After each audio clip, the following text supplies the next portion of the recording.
নাতি নাতনিরা মুগ ডালের বড়া দিয়ে এই গরমে ঝিঙের ঝোলটা একবারে পারফেক্ট। প্রথমে শিলপাটায় ভিজানো মুগের ডাল, আদা, কাঁচা লঙ্কা দিয়ে মিহি করে বাইটে তুলে নেব।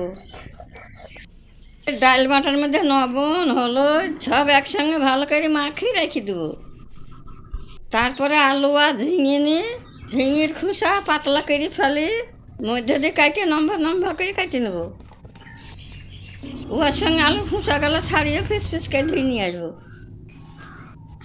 এবার কড়াইতে সর্ষের তেল দিয়ে গরম করে নিয়ে এই মুগ ডালের বড়াগুলো এক এক করে দিয়ে উল্টে পাল্টে লাল লাল করে ভাজিয়ে তুলে নেব। তারপরে ফোড়নে দিব শুকনো লঙ্কা, কালো জিরে, সুন্দর একটা গন্ধ থাকলে প্রথমে আলুগুলা দিয়ে 5 মিনিট মতন ভাজে নিয়ে ভাজা হলে ঝিঙে, লবণ, হলুদ, কাঁচা লঙ্কা অল্প মিষ্টি দিয়ে ভালো করে নাড়ি চাড়ি ঝোলের পরিমাণে জল দিয়ে দেবো।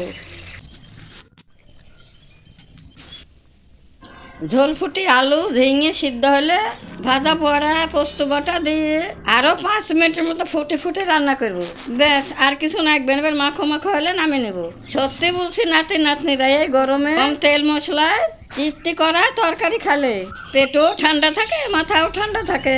সবাই ভালো থাকো। পরের ভিডিওতে আসছি, টাটা।